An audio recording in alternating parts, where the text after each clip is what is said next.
Jornal Jovem Pan para todo o Brasil.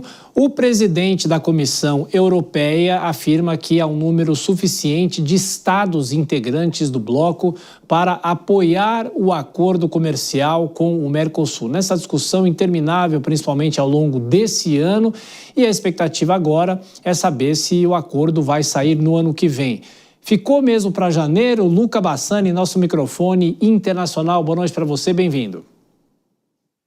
Tudo indica que sim, Thiago. Boa noite a você, a todos que nos acompanham. Após a adesão da Itália àquela pauta francesa para o adiamento, da assinatura, a União Europeia não votará neste ano pelo acordo de livre comércio com o Mercosul, que, como você bem disse, já está tramitando há mais de 2 décadas. Apesar desta negativa, algo que frustrou bastante o presidente Lula e a Alemanha, a Espanha, os países nórdicos e outros países europeus que queriam a aprovação imediata, a presidente da Comissão Europeia, Ursula von der Leyen, disse que o acordo não foi enterrado e não será esquecido, e que, na visão dela, na próxima vez que for retomado, que acredita ter a maioria necessária de Estados-membros que representem a população percentual necessária para que no Conselho Europeu, na primeira fase de aprovação, isso seja encaminhado já durante o começo de 2026. Como nós antecipávamos aqui ao longo desta semana, a resistência tem sido principalmente do setor agrícola francês e italiano, com fortes manifestações em Bruxelas, em Estrasburgo, tratoraços, também confrontos com a polícia, incendiando pneus, uma situação extremamente complexa e que revela os vários protecionismos impostos por alguns países que estão politicamente fragmentados, como é o caso da França. O presidente Lula, ele deu praticamente um ultimato aos europeus ao longo desta semana, disse que enquanto ele for presidente, talvez isso não será mais assinado, mas não como nós sempre falamos aqui, é de interesse de ambos os lados do Atlântico, principalmente do empresariado, do agronegócio e dos consumidores que isso seja assinado, porque significará preços mais baixos dos alimentos aqui, de vários gêneros agrícolas, assim como de vários produtos industrializados no Brasil. A expectativa é que nos bastidores os diplomatas, os empresários possam convencer os 2 países mais importantes que votaram contrariamente até agora, a França e a Itália,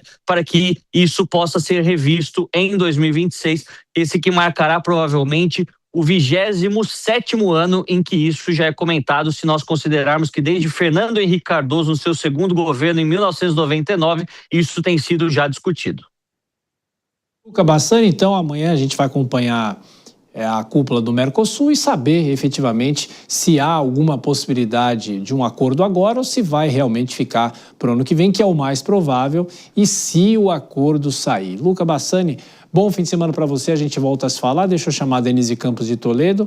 É uma discussão que é interminável porque os países como a França, a Itália, resistem muito, né, Denise?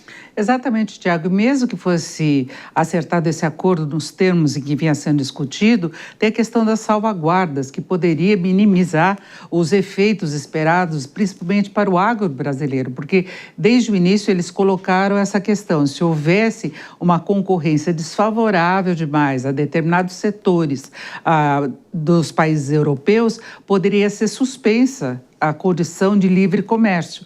Então, eles tentaram preservar ao máximo, mesmo assim houve manifestações contrárias, que os líderes europeus começaram a agir com mais cautela a partir disso. Então, resta ver se importa de fato ao Mercosul levar adiante esses termos de negociação, se vai ser obtida a vantagem que se previa, essa abertura maior do mercado europeu, que já é relevante, principalmente para o Brasil, já é o segundo maior parceiro, e tem a contrapartida, que haveria abertura também por uma concorrência maior para a área industrial aqui no mercado brasileiro. Então, vamos aguardar o posicionamento da cúpula do Mercosul, certamente esse tema será colocado em pauta. Porque uma questão que sempre foi falada, não é, Denise, é que esse acordo acabaria beneficiando mais os países aqui da América do Sul, da América Latina como um todo, do que para a própria Europa, não é? Exatamente, porque a Europa tem menos condição de ampliar a produtividade, a produção agrícola. O Brasil tem um potencial enorme ainda, a gente vê recordes sucessivos da safra agrícola brasileira,